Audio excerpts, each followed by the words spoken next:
Hey, what's going on, guys? This is RumbleStiltskin, and today's video is about a preview of what we're going to see at E3 starting tomorrow. It's finally here. It looks like the day is going to be kicking off with Microsoft's press conference. So this video is going to outline some of the things that we hope to see. We hope that Microsoft will clear up and some of the games that we're probably going to be seeing. So that's today's video, so let's get into it. So Microsoft's press conference starts at 9:30 Pacific time tomorrow morning. That's June 10th. If you go to the E3 website, it looks like they have everything listed like a half hour before, but I think the actual coverage starts at 9:30. The best place to watch this would be at Xbox.com. That's where I watched the other press conference, and it streamed just great. So if you're going to be watching it, that's where I would watch it from if I were you.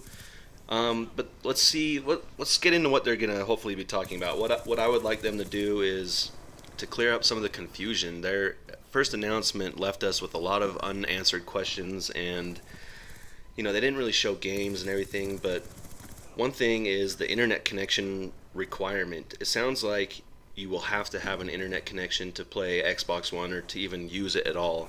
It is required to check in online once every 24 hours. And if it doesn't do that, we don't really know what happens. Do you lose your content? We're not sure. So it doesn't sound like you can even play just offline a single player game offline anymore. You still have to have an internet connection. So I don't know if that's a good idea or a bad idea. I know they're trying to push people into the future, with this, but all the people that don't have internet, which is still, surprisingly a lot of people, they will not be able to even use their Xbox One. So that's one thing that I hope they clear up. And it sounds like the reason why they're doing this whole internet connection required thing is to kind of enforce their DRM policy. That's the digital rights management. It's kind of how they check if you're using the game legally and you haven't stolen it and things like that. It sounds like that was going to be a huge emphasis, but there was lots of backlash from gamers and things like that. Wanting to play used games.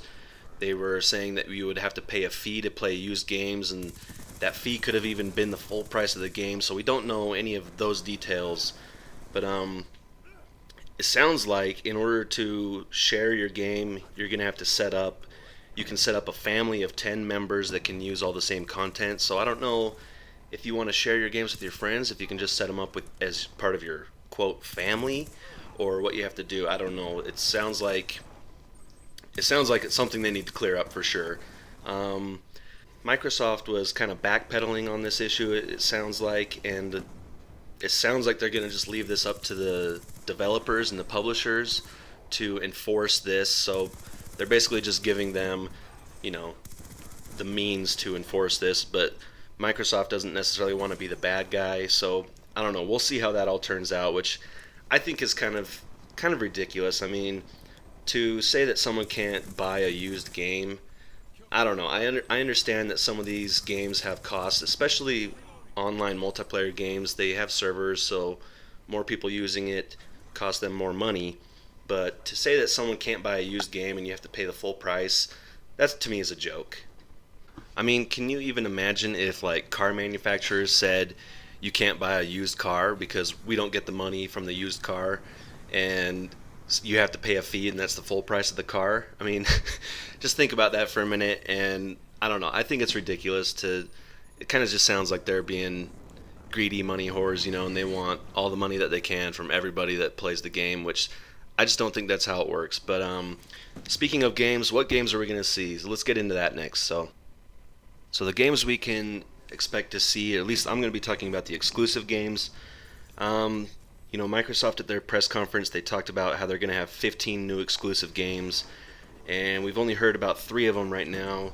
Sony has already announced like 40 games, so we're hoping that Microsoft is really going to show off some games. So it looks like we're going to be seeing Forza, a new game called Quantum Break by the developers on that one is Remedy.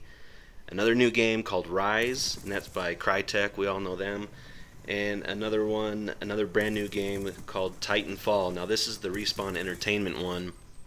We weren't sure what it was going to be called, and all we've seen is a blurry picture, but more details have come out about this one. This is from Respawn Entertainment, what used to be Infinity Ward. Those guys broke off. They had a falling out. They went and they made their own game. They've been working on this for a few years, and we're kind of excited to see what this one's going to be like. It kind of looks like there's going to be like a mech warrior type thing where you've got like humans against kind of like robots, but we don't know. We're looking forward to seeing what they got there, and that will be an Xbox One exclusive. All these ones I've listed are Xbox One exclusive, but we'll have to wait. I'm sure they're going to release those other, I guess 11 or 12 exclusives, so that'll be exciting to watch. They've kept that under wraps until now, so just keep an eye open for those things, and that's what we're going to be looking forward to tomorrow. And obviously I'm going to be doing a wrap-up video of what they did officially announce. But thanks for watching, guys. This gameplay is over. I hope you enjoyed the gameplay. Check out some of the other videos on the screen. I'd really appreciate that, and thanks for watching, and tune in later for more E3 details.